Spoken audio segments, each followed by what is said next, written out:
কবি নীরেন্দ্রনাথ চক্রবর্তীর লেখা কবিতা উলঙ্গ রাজা।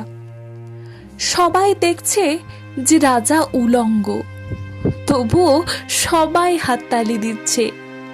সবাই চেঁচিয়ে বলছে সাবাস সাবাস। কারো মনে সংস্কার, কারো ভয়।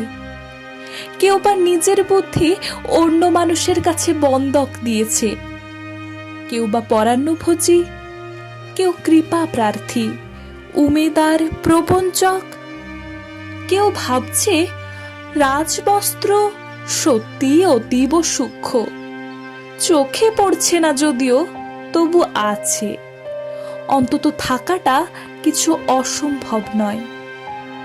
গল্পটা সবাই জানে, কিন্তু সেই গল্পের ভেতরে শুধুই প্রশস্তি বাক্য উচ্চারক কিছু আপাদমস্তক ভীতু, ফন্দিবাজ অথবা নির্বোধ স্তাবক ছিল না।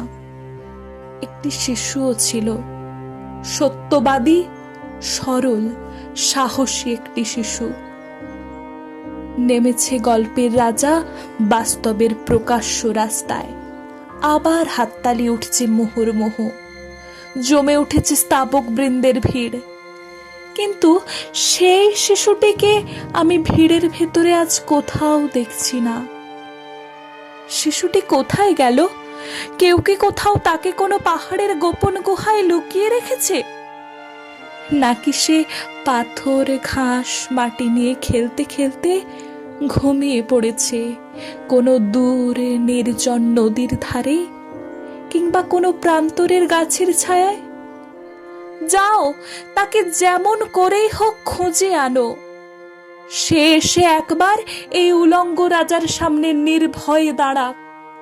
সে এসে একবার এই হাততালির ঊর্ধ্বে গলা তুলে জিজ্ঞাসা করুক, রাজা, তোর কাপড় কোথায়?